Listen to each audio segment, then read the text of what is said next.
नमस्कार, स्वागत है आप सभी का एबी स्टार न्यूज में और मैं हूं आपके साथ जुबैर चौधरी। वक्त तो चला अपना उत्तर प्रदेश का, जहां सबसे पहले बात करेंगे बागपत की। बागपत में चाइनीज मांझा जान का दुश्मन बन चुका है। आपको बता दें कि बागपत में 18 घंटे के अंदर मांझे से 3 लोग की गर्दन कट गई है।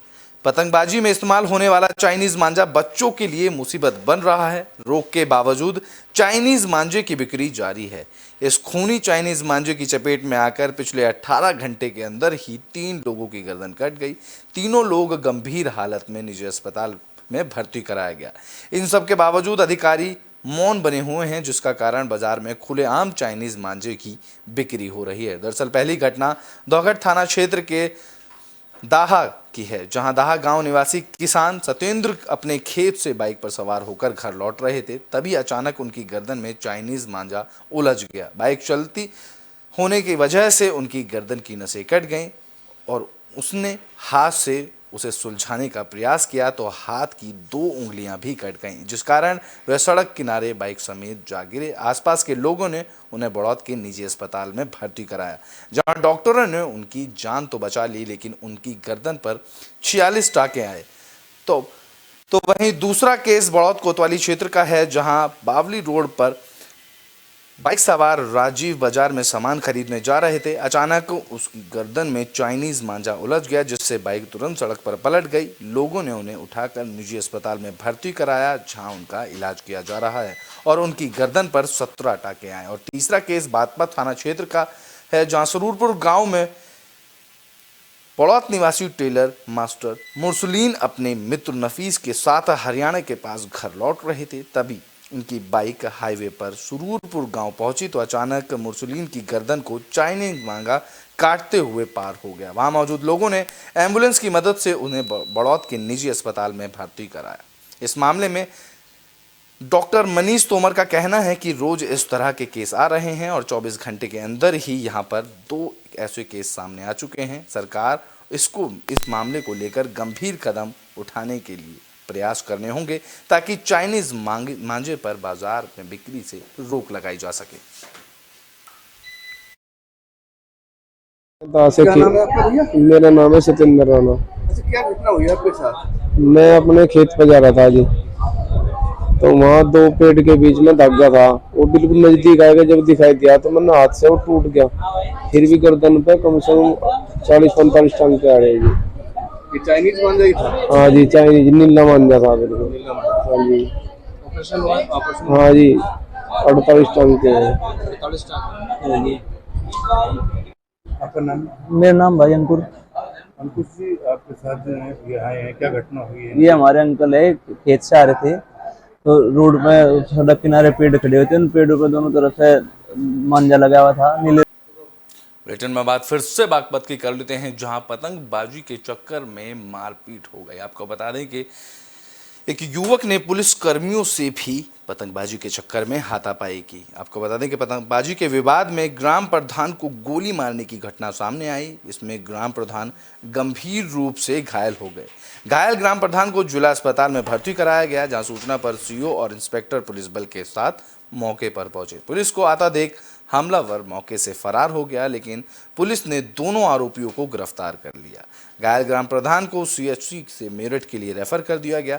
इस मामले में एसपी नीरज कुमार जादौन ने बताया कि थाना क्षेत्र बड़ौत में बावली गांव में एक घटना हुई।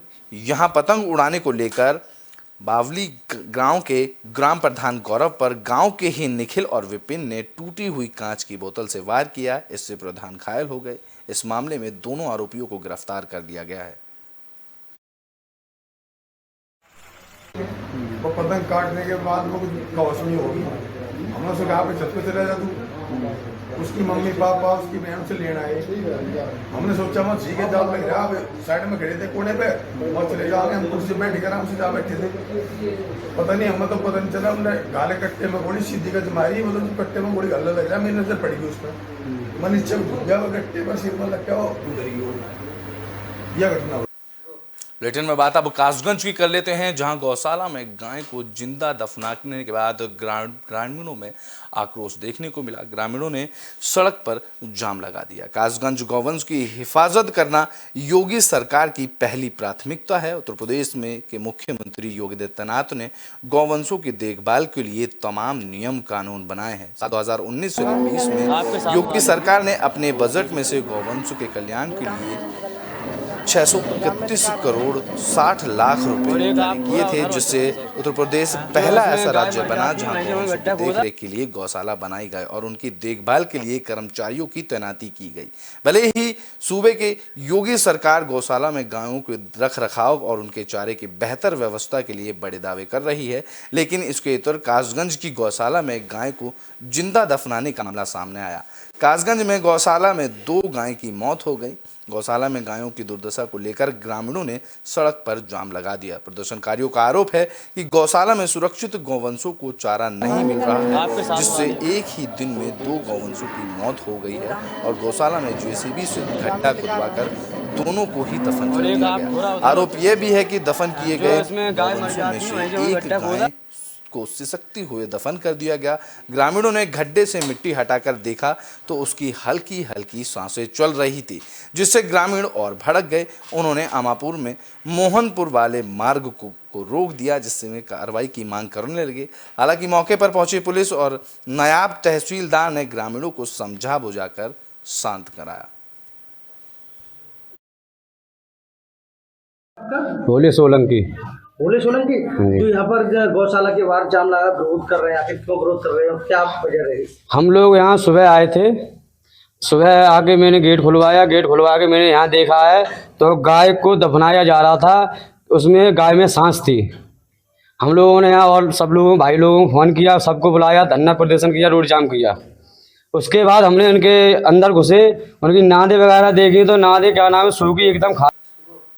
बुलेटिन में बात अब गाजियाबाद की कर लेते हैं, जहां मामूली बात को लेकर पति और पत्नी के बीच झगड़ा हुआ, जहां पति ने पत्नी को सड़क पर ही गिरा कर पीटा, जिसका वीडियो सोशल मीडिया पर खूब वायरल हो रहा है। उत्तर प्रदेश के गाजियाबाद में एक पति की हैवानियत सामने आई, जहां उसने रात के अंधेरे में सड़क पर दौड़ा कर पत्नी को पीटा। और इतना ही नहीं, जब पड़ोसी ने इसकी सूचना पुलिस को दी तो इस सनकी पति ने पड़ोसी को भी पीट दिया और पत्नी पर पति की हैवानियत की यह घटना सीसीटीवी कैमरे में कैद हो गई, जिसके बाद पुलिस ने आरोपी पति को गिरफ्तार कर लिया। दरअसल गाजियाबाद में एक सीसीटीवी फुटेज सामने आए, जिसमें देखा जा रहा है कि कैसे कोई सख्त दरिंदा या हैवान हो सकता है।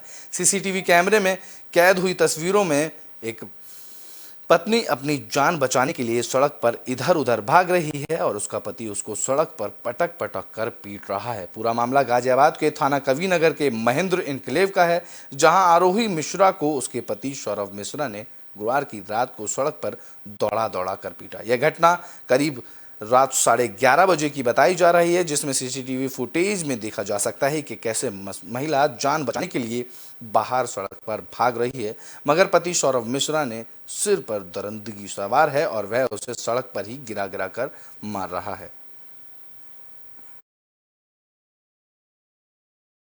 आपका नाम क्या है? आपके साथ क्या घटना हुई बताइए। अभी तो कुछ नहीं हुआ, बस शराब पी के आई और ड्यूटी जा रखे थे। तो मैं काम करके थक गई, मैंने बोला तुम सब्जी लिया ना, तुम्हें आज सैलरी मिल के मेरे शरीर में बहुत दर्द है, मेरी हिम्मत नहीं होती सब्जी बनाने की, तो मैंने कुछ नहीं कहा। उसके बाद क्या हुआ, मैंने बोला तुम सारे पैसे की शराब पीजिए, तो मैं घर की कैसे चलाऊँगी, तुमने मेरे से भी पैसे ले। तो इतनी बात में मुझे मारा, मेरे को बहुत मारा, इतनी बातों में मारते बड़ी मुश्किल से बच के मैं गेट से बाहर निकली। तो बुलेटिन में बात कर लेते हैं गाजियाबाद की, जहां पुलिस ने एक ऐसे परिवार को पकड़ा है जिसमें मां समेत 4 बेटे लूट की वारदात को अंजाम देते थे। आपको बता दें कि गाजियाबाद में एक लुटेरी महिला को गिरफ्तार किया गया है। इस महिला के 4 बेटे भी लुटेरे हैं। यही नहीं, इसका भांजा और पोता भी लुटेरा ही है। पुलिस के मुताबिक लुटेरों के इस गैंग के सरगना खुद उनकी मां है और उनके अपने लड़कों को लूट करने के लिए भेजती थी और लूट के बाद उन्हें शाबाशी भी देती थी। उसने अपने बेटों के दोस्तों को भी लूट के धंधे में शामिल कर लिया था। लूट के बाद आरोपियों की कानूनी मदद करने के लिए से लेकर उन्हें छुपाने तक का काम यही महिला करती थी। यह मामला गाजियाबाद के साहिबाबाद इलाके का है, जहां पर पुलिस ने गुरुवार को 4 लुटेरों को पकड़ा। इन लुटेरों ने दानिश और उनके 3 साथी भी पकड़े गए आरोपियों में से एक सुनार भी था जो लूट का माल खरीदता था। पुलिस के मुताबिक यह बदमाश साहिबाबाद और आसपास के इलाकों में रोड पर जा रही महिलाओं से चैन स्नैचिंग किया करते थे और लूटपाट भी किया करते थे। इसके बाद यह लोनी बॉर्डर इलाके से में फरार हो जाते थे, जहां पर रुखसाना नाम की महिला रहती थी। रुखसाना लूटे गए माल को बेचने से लेकर आरोपियों को छुपाने का काम करती थी।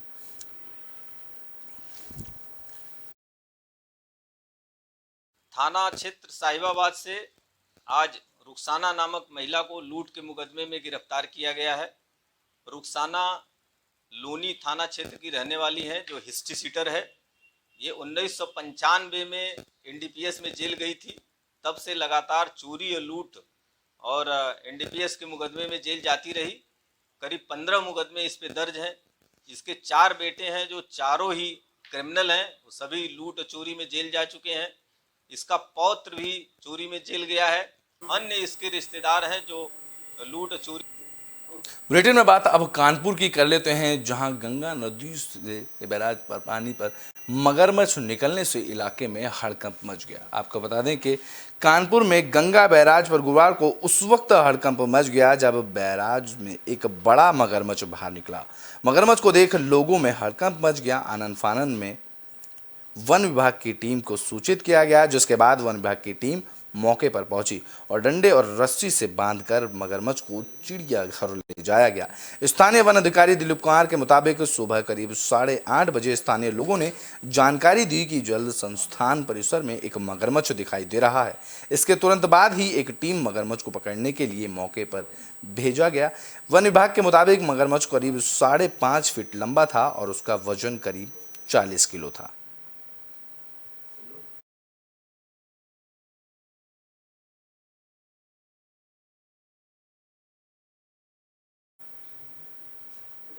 ब्रिटेन में बात कर लेते हैं गाजीपुर की, जहां 2 संदिग्ध महिलाओं को गिरफ्तार किया गया है। आपको बता दें कि इन महिलाओं के पास से कछुए मिले हैं। जीआरपी और आरपीएफ की संयुक्त कार्रवाई पर तस्करी कर ले जा रहे सैकड़ों प्रतिबंधित प्रजाति के कछुए ट्रेन से बरामद किए गए हैं, जहां 2 महिला तस्करों को गिरफ्तार किया गया है। इस दौरान गाजीपुर सिटी रेलवे स्टेशन के जीआरपी थाना प्रभारी अखिलेश मिश्र ने बताया कि एक बोगी में आरपीएफ के जवानों को संदिग्ध बोरे नजर आए, जिनमें से बदबू आ रही थी। उन्होंने सिटी रेलवे स्टेशन पर जीआरपी को सूचित करते हुए बोरों की तलाश लेनी शुरू की, तो जिसके में साथ बैठी दोनों महिलाएं इन बोरों को अपना बताते हुए विरोध करने लगी। ट्रेन के गाजीपुर सिटी स्टेशन पर रुकते ही जीआरपी ने महिलाओं को हिरासत में लेते हुए सभी बोरों को ट्रेन से उतारकर अपने कब्जे में ले लिया। इसके बाद बोरे खोलते ही रेलवे पुलिस हैरान रह गई, जहां दर्जनों बोरों में 626 कछुए बरामद किए गए हैं। गिरफ्तार की गई महिलाएं सुल्तानपुर की रहने वाली हैं। दोनों से पूछताछ में बताया कि वह सुल्तानपुर से इन कछुओं को लेकर ट्रेन में चढ़ी थी और वह इन्हें लेकर बंगाल की तरफ, पश्चिम बंगाल की तरफ जा रही थी, जहां इनके अच्छे दाम मिलते हैं।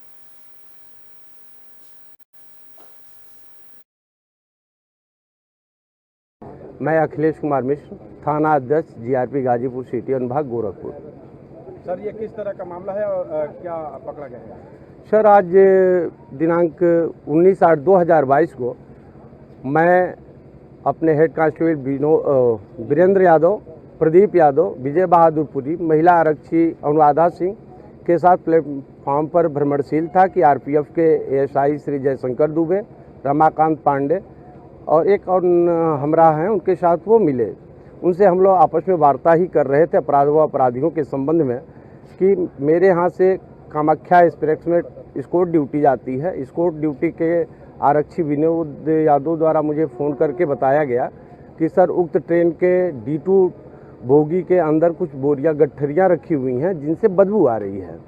इस सूचना पर मैं अपने हमराह कर्मचारी गणों के साथ आरपीएफ को लेकर उस बोगी में पहुंचा तो देखा कि काफ़ी मात्रा में गठरियां रखी हुई हैं। उस गठरियों को मेरे द्वारा खोलकर देखने का प्रयास किया गया, मेरे हमराह द्वारा और मेरे द्वारा। तो वहाँ बैठी 2 महिलाओं द्वारा अपना उसे बताते हुए इसे खोलने का विरोध किया जाने लगा। उसी दरम्यान मेरे द्वारा जो है एक कोठरी को खोल ही दिया गया तो उसमें कछुए भरे पाए गए।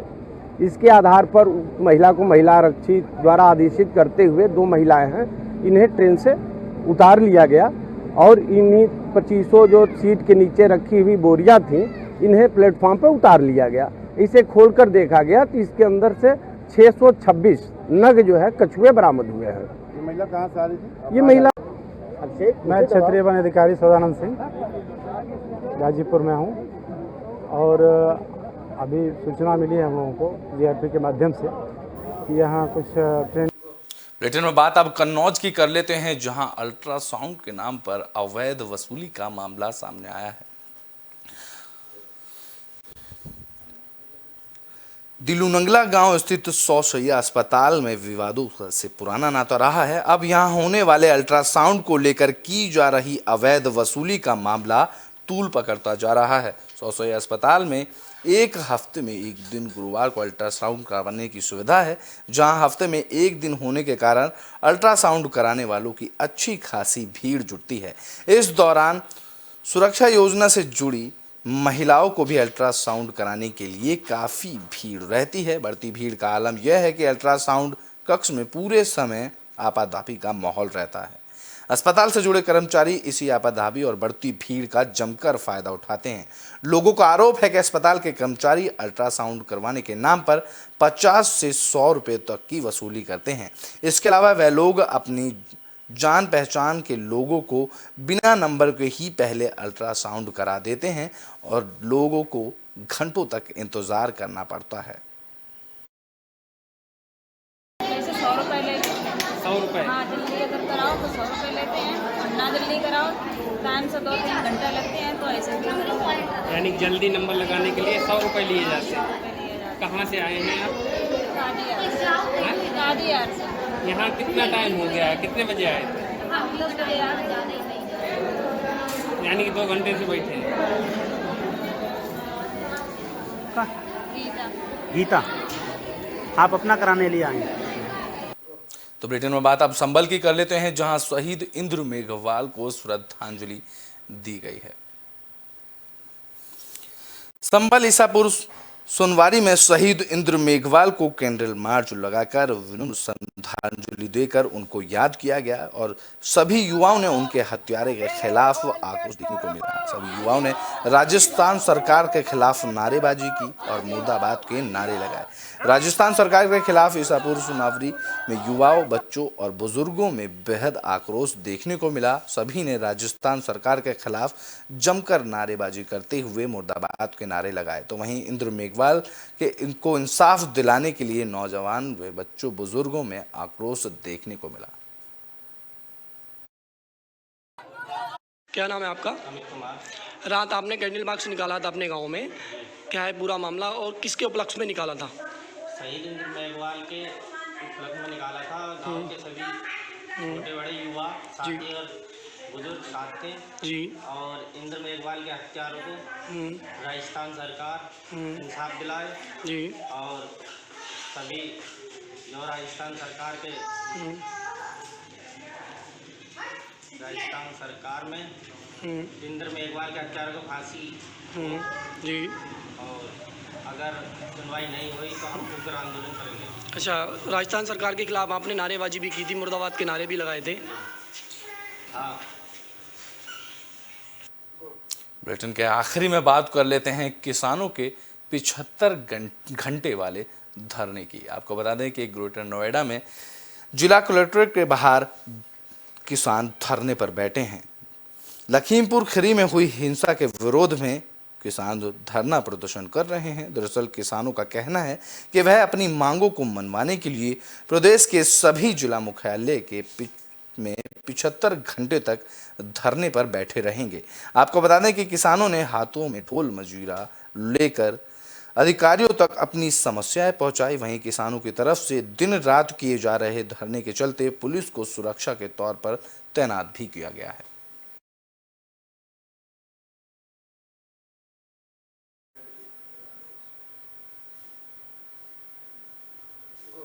तो लखीमपुर खीरी में हुई हिंसा को लेकर अब किसान लगातार प्रदर्शन कर रहे हैं। किसानों ने हर जिला कलेक्ट्रेट में 75 घंटे तक धरना देने की बात कही, जिसको लेकर ग्रेटर नोएडा में भी किसानों ने प्रदर्शन किया।